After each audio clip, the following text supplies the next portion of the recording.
নিজের প্রিয় মানুষটাকে বুঝতে শেখো। অভিমান, ঝগড়া এগুলো তো উপন্যাসের কয়েকটা পাতা মাত্র।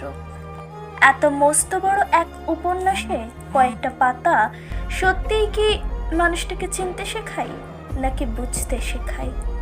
আগলে রাখার মতো বুকে জড়িয়ে একবার দিনের শেষে সমস্ত ভালো থাকা, খারাপ থাকা নির্দ্বিধায় গল্প করার মতো বলে দেওয়ার মানুষটাকে কখনো হারিয়ে যেতে দিও না। সেই মানুষটা হয়তো মাঝে মধ্যে ভুল করে বসে থাকবে। চেষ্টা করো সেই ভুলগুলো শুধরে দিয়ে একসাথে ভালো থাকার। এই পৃথিবীর সবচেয়ে শক্তিশালী অস্ত্র কি জানো? ভালোবাসা।